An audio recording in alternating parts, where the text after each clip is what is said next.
G'day subscribers, today I'll be Jive talking about restoring parts for your FJ Holden. You're with Jules Knight on Jive Talking Garage.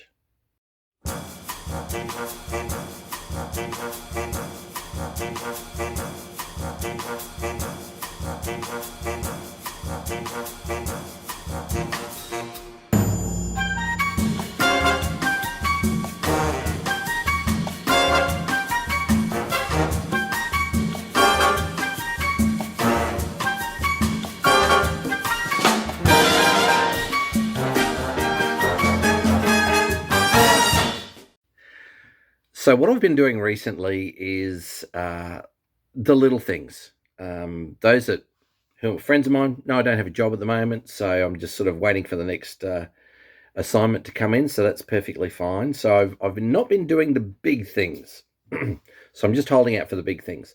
But that doesn't stop me doing the little things.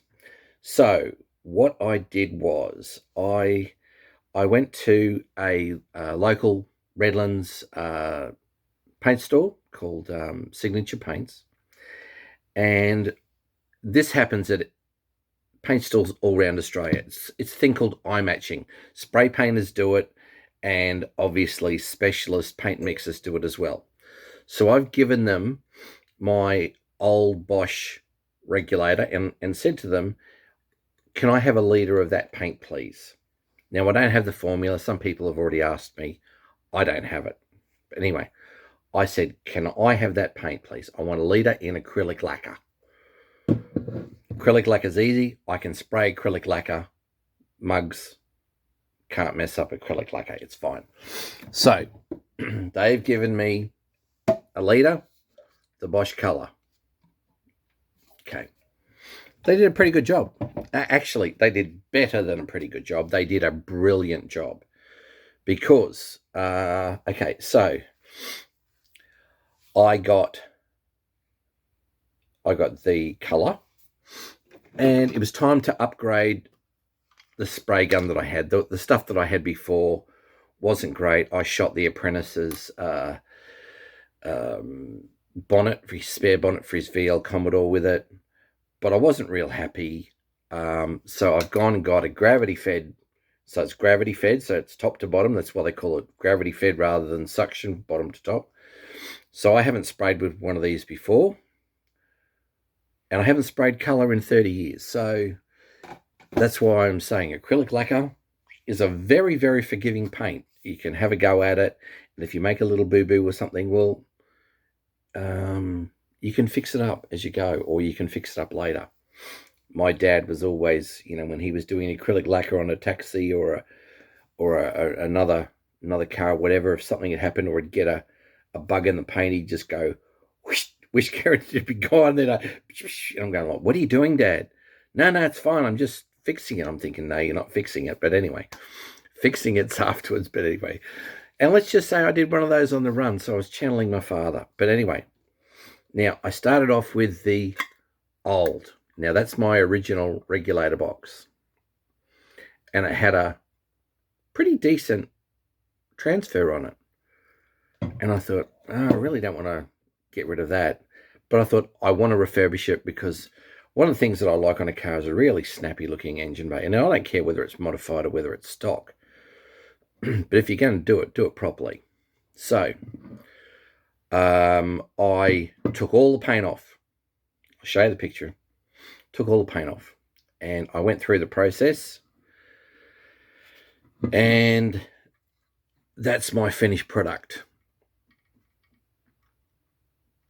So it turned out pretty good. So I painted this. I got my wire brush and I gave this a wire brushing all the way around and at the front and so on.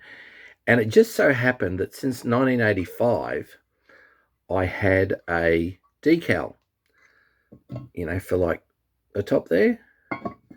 So I put that on too. So, I knew that this worked. I knew that this worked because it was on my car. They'd already put the tickler wire on here between the B and the D terminals, the two end. Now I knew it worked, so it was a matter of, and I wanted to keep my regulator original, and so that's what I've got. But this one had a little dent in it here, and I thought, do I panel beat that out? I'm thinking, oh my goodness, what are you turning into, Jules? But look, in doing that, you take it off, and you don't take a regulator box off every day. So mine's a 1956, assembled 1957. It's now 2021. Have a look at the inside of the regulator box. Where the sun doesn't see and the air doesn't touch. So that's the inside of it. And that's the inside of the working. So really, things either work or they don't. Now I know from when I got my first FJ, it was running an 8-volt battery. So Neil, the auto electrician, had to do a little bit of adjustment and whatever else. And then, dealing with the brains trust, they just said, Julesy, you are going to burn out headlights faster, and you're going to, do all these sorts of things. And they were right. And the sooner I went back to 6 volts, the better. But anyway, I sorted my regulator box really, really well and only really because I got onto someone so good as to really nail the eye matching for me. So I reckon that's as good as it gets. The only better than that is a new old stock, which is what I had on my ute. But anyway, let's put that aside, and I'll put that back in my mum's china cabinet. I don't know anyone else that has a china cabinet in their garage, but anyway, that's me, and I'm quirky. So now, this was, and we're talking about refurbishing, right?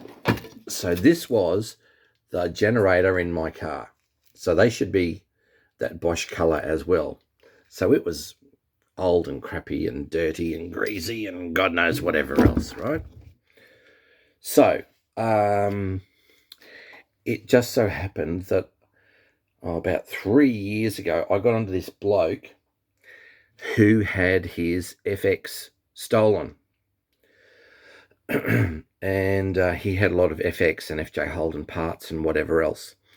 And one of the parts that he had was a refurbished generator. So I thought, well, if I buy that Bosch generator, refurbished Bosch generator, now if I buy that, I'm pretty much not going to have to put it in and get them to redo it and all that sort of thing.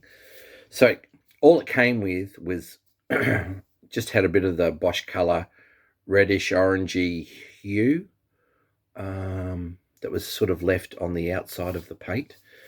And so this is the end product now. So I spent a couple of days doing it all, and this is sort of how it's looking, and we'll talk about that in a sec. So, the blade off. Now, I didn't do that when I did my ute. All I did was I painted this, and I got I cut a manila folder in half, and I made 2 semicircles the size of the the shaft that's got the thread on it here. And then I put one half here with a circle on it and one half there with a circle on it. So it masked off all of this. So I painted this first. I painted the body first, and I painted here first. And then I gave this a bit of a wash here with some gun wash to get any overspray off it and a little quick sand and whatever. And then I slipped the cardboard in here to mask all of this up. And then I shot the black. And I've got to tell you, that was probably like a 10-minute job. Half-hour job, I should say. Whereas this took 2 days. This is a much better finish and standard. That's the inspection cover that I got from, gee whiz, it's very heavy, that I got from Marshall and Chris. But I'm really pleased with the end result. But the problem was I took it down to the Brains Trust, and I was talking to Michael, and he said, I'll bring your generator down. I want to have a look at it. They like to have a look at everything I get and go over it and check it and whatever. And so in doing it, he said to me, oh, it's got a bit more play in it than normal. And I'm thinking, really? I hadn't considered that. And what it was is when this was refurbished, there is a shaft in here, and the shaft spins on a bearing, and they hadn't pressed the bearing all the way home. And so it had because it wasn't all the way home, well, there was just a bit of wiggle on it. Well, that's what the play was, that wiggle. Now, I don't know whether people know it or not, but okay, so generator's not an alternator. It's 6 volts, so heavy duty equipment. So you got magnetic fields in here, and there's a shaft that's got magnets on it. So the principle of electricity is if you spin magnets within an electromagnetic field, congratulations, you create electricity. And so that's the purpose of this part, to recharge your battery for what the energy from the start to use to turn the starter motor in the ring gear to ignite the engine. So whatever that's taken out of it, this is used to replace it. And the same for your lights and your radio and your heater and whatever else you have in your FJ. So that's the purpose of the generator. But let's just, okay. Remind me to talk about pad. Now, this is 1950s technology. Probably 1940s, actually, because that's when the 48215 was created. And you've got Delco Remy and Bosch and whatever electrical components. But anyway, so if you fitted a radio, you would get a thing called static. So it's really just the buzz of the electrical system coming through on your radio. You don't have suppressors in your spark plug lead, high-tech spark plug leads to remove the suppressors. So what was the situation? You'll see this little bolt here, and you've got 2 terminals there. So it was a matter, from a radio perspective, of using this type of part, a bit of a juggle, using this type of part. So you remove that big nut on it, you slip that into it, and then you connect this to the appropriate terminal. Now, this one here, over time, has got some wear there. So what I'm going to do is I will chomp this and join a new wire. Now you're probably thinking, it's going to get rid of that. Okay, so what I'll do is I'll put a new contact piece on here, but the shroud, the yellow shroud or the blue shroud or the red shroud that goes over here, I'll remove that so that it still keeps looking like an old style part. And because what I'm trying to do is, firstly, I don't want to have a problem with that, right? So from a risk management perspective, you just don't want dramas with electrical components, firstly. So if I fix that, and I hate doing this to an old piece that's been perfectly fine probably since 1960s or 1970s or whenever they've done it. But if you've got to refurbish it, you've got to refurbish it. So that's that piece. So I'll do that and then do the install. Now, the other part of it is this whole piece. You undo that nut, and the fan belt part comes off with the blade, so that comes off. And there's 2 bolts at the back there. They will allow everything to the internals of it to come out. So that's fine. That's how that works. And to get this lined up with the shaft, there's actually a little keyway in there. So I had to put some oil on the keyway and push it back into the shaft, and that allowed me to match the keyway with the keyway hole on this blade, and then I pushed that in. So I think we're on the track there, so that's good.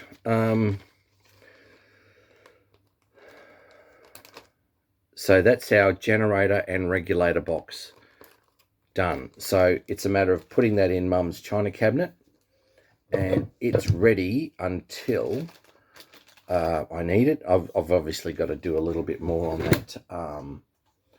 that capacitor, on that wire. But with those two items, excuse me, I've already wrapped that in a tea towel, and I'm going to wrap it in bubble wrap to keep it all nice and fresh.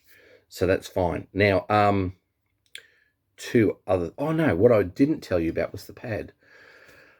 I was so lucky. Now look, I'm not a mechanic. Like everybody in the FJ movement, you have a go. Everyone's got to learn. And if in doubt, get the book out and follow the book. But there is this plate at the back. Now, I didn't know when you I sort of knew a little bit about this, but anyway. Okay, so it's got a little hole here that lifts up. See how it lifts up? Okay, that's for you to put drops of oil down there to oil the shaft that spins around. But there is actually a felt pad in there. So the Brains Trust put a new felt pad in there for me, because when you pop some oil in here, this pad, now I don't know at what point of saturation it is, but this is to actually, it's got two oil veins in there, and they supply oil to the moving parts in the back there to keep it all lubricated. And I thought, I was really lucky they did that for me. And I thought, thank you, because I wouldn't have done it, because you don't know to do these types of things. And when you're dealing with people who are more experienced than you, and they're obviously clever, well, you've just got to think, I'm going to go with that. Now, two other things. Probably the last or the outstanding piece that I didn't get in my FJ was my scuff plates. So these are the plate that goes on the floor of the car that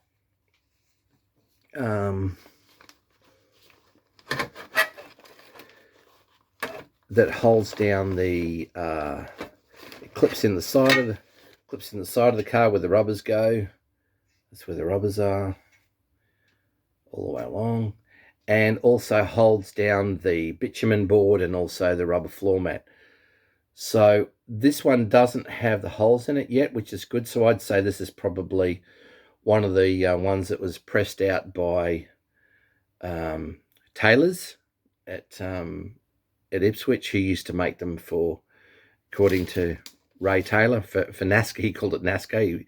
He would press out the NASCO replacement parts for General Motors. And in the end, he stopped doing it because he said, I can make them, I can get them for the enthusiasts and cut out the middleman. Okay, so this will have a hole at the front, a hole at the back, and then from the back hole, 8 inches, about 8.5, whatever. So I'm just going to mark up on my floor where they are, and I'll make a pattern, and then I'll lay these down and see how they look against the holes, the marks on the holes, and then I can overlay the pattern on top of them, and that will allow me to get the holes right. Because I'm not re-drilling. If the holes are already there, well, I'll go with what's original. Or if they work, because don't forget they've done work to mine. So in beefing it all up and all that sort of thing, if they've done that, well then, if I've got to drill fresh hole, well then I'll drill fresh holes. But anyway, 5 aside. One more thing. Now, if you have chrome like that, now we're not talking about the part, we're talking about the chrome, right? I've given that one, this was all pushed in, so I've given it a little bit of panel beating there and I've got it reasonable, but I'm talking about the type of work that's on the actual chrome. Now you can see it's got, it's grubby, and you think, okay, how do you clean chrome? Because you want to go from this to that. That's obviously what you want to get. So, there's a big difference. One's shiny, one's not real shiny. So, what I do is I use a very light oil and light steel wool. Now, you need now this is the one with the soap impregnated, and you want to get it as small as possible, really. The trick to all this is twofold. Firstly, you need oil, or if you're using the soapy ones, the water in the soap as the lubricant to make things slide. But you have to be light and gentle when you're doing it, because if you're light and gentle and you've got, there's plenty of solution on the object, well then, you'll do really well to get rid of all the grime and all the buildup and all that sort of stuff that's actually on the piece of chrome. Now, it doesn't matter whether it's a bumper bar or whether it's a little radio dash. It's never going to be brand spanking new, but you can really improve it on how it is. So as far as the article itself is concerned, it can only get better. So what have we talked about today? We've talked about refurbishing the generator, the regulator box. We've looked at some scuff plates, and we've looked at a little bit of refurbishing chrome work. We've talked about spray guns and paint and stuff like that. So yeah, a little bit of a quick hit here in the Jive Talking Garage. So don't forget to share, like, and subscribe, but more importantly, enjoy your Holden.